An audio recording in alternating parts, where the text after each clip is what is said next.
An adjective clause, also called an adjectival or relative clause, will meet three requirements. What are the three requirements? It will contain a subject. Subject is the first one, and subject can be noun or pronoun. And then it must have a verb. That means subject plus verb. This is the first requirement, subject plus verb. Second, it will begin with a relative pronoun. It will begin with a relative pronoun. What are the relative pronouns? Who, whom, whose, that or which. Or a relative adverb. That is when, where or why. Right? So here you are seeing that there are three requirements. Second of this is it must be begin with a relative pronoun. Finally, it will function as an adjective answering the questions what kind, how many or which one. Right? This is the thing, adjective clause is like it answers the questions what kind, how many or which one. This is the third one. Now, an essential adjective clause provides information that is necessary for identifying the word it modifies. Now, what does it mean? An adjective clause, it provides information about the thing that is very necessary. So, here we are seeing again the pattern. Relative pronoun that I have told you, adjective clause must have first a relative pronoun or adverb plus subject plus verb. And the example, whose big brown eyes pleaded for another cookie. And always remember, these are the subordinate clauses. These are the types of subordinate clauses.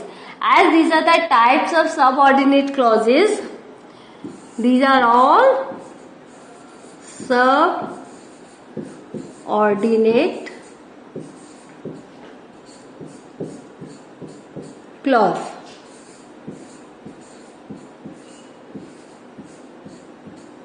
This is a type of subordinate clause. Adjective clause is a type of subordinate clause.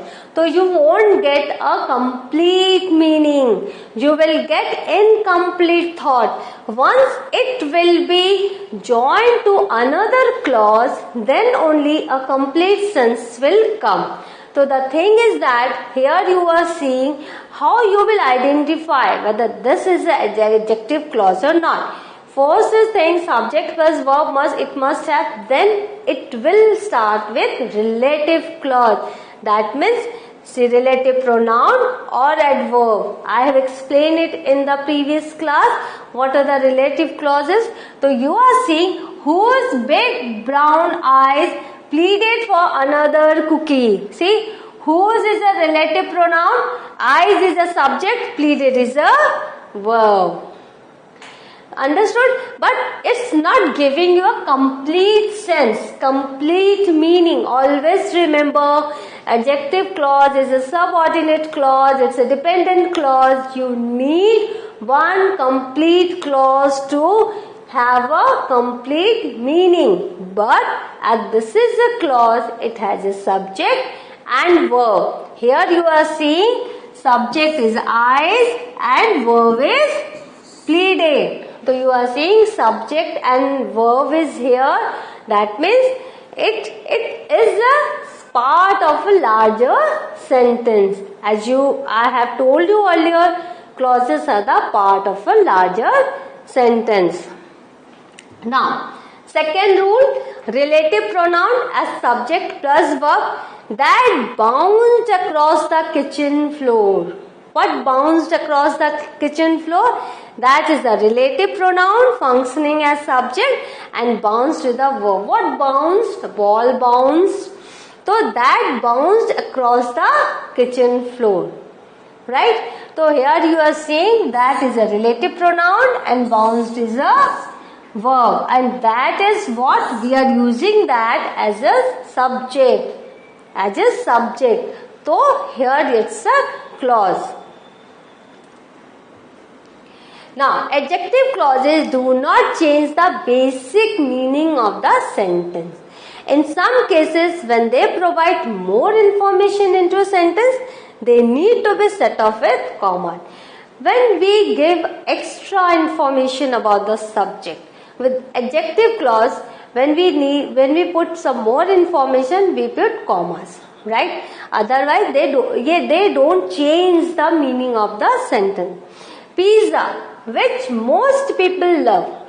This is an extra information about pizza. Pizza is what? Which most people love, is not very healthy.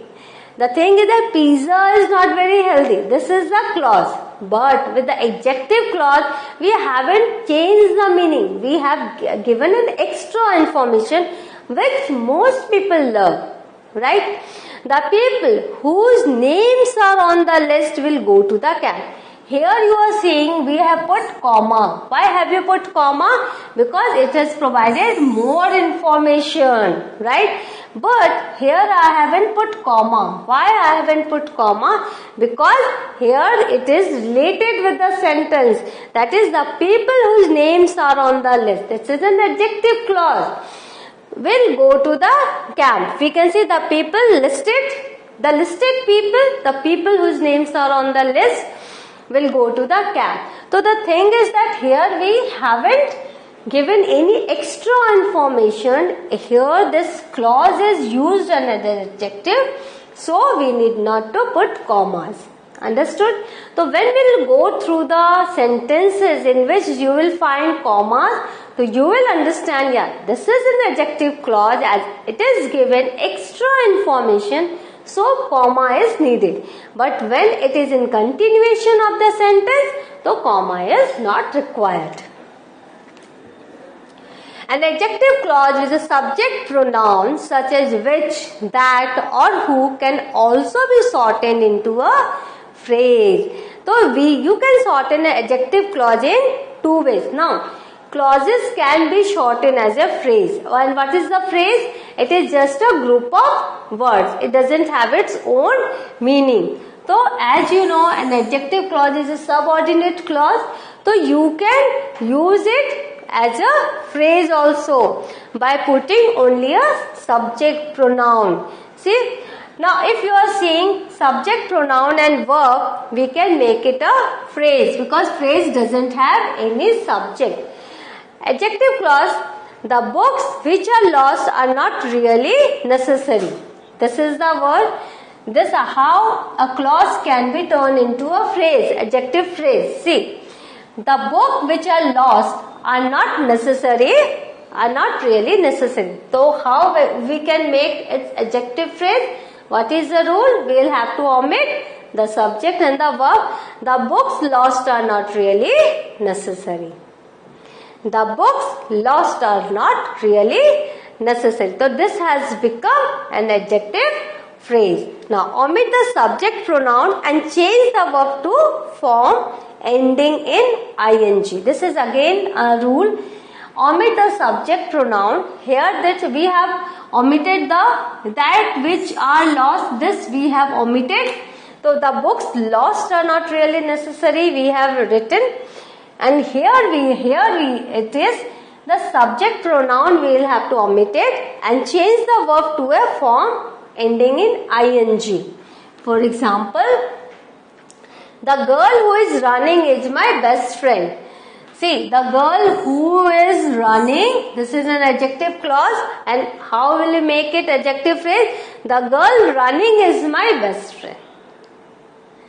So you have omitted the relative pronoun, right? And it has become a phrase. Now, we can add the information by including few more words or by changing the adjective clause to a phrase. So this adjective clause we can again change it into phrase by adding more information. How it can be? Punctuating adjective clause. Now next is, if we put punctuation marks in the adjective clause and if we don't do it with knowledge, then it can give you different meanings. Each sentence will have to decide if the adjective clause is essential or non-essential. As I have told you, if you are giving your subject an specification, an extra specification, that my dog Floyd, then you are giving extra information about that, ki who loves pizza has developed this disease. So who loves pizza within inverted comma? So here you will have to understand, you will have to find if that is important or not. If it is adjective clauses, essential or non-essential, and then use comma accordingly. Essential clauses do not require commas. An adjective clause is essential when you need the information it provides. For example, the vegetables that people leave uneaten are often the most nutritious. Here it's given you the information. It is in continuation. The vegetables that people leave uneaten are often the most nutritious, right? For example, what are the things? We just peel off the skin of sometimes vegetables, but that is also very nutritious. This is the meaning of this sentence. Now here comma is not required, but if you choose a specific noun, the adjective clause becomes unessential, non-essential. If particular noun I have used, so adjective clause is non-essential. Then broccoli, noun is here, then comma, which people often leave uneaten. So this is what, which people often leave uneaten. This is an adjective clause. But as we have added noun, so it has become non-essential. So that means we will have to put comma, and thus requires comma to separate it from the rest of the sentence. Broccoli is very nutritious, but the non-essential adjective clauses which people often leave uneaten. So you are seeing where the adjective clause is essential. There we need not to put comma, punctuation mark, but where it is an unessential, as I have written or we have added a noun, then it is very, it need to be separated by commas. So what have we learned? We have learned much about the adjective clause.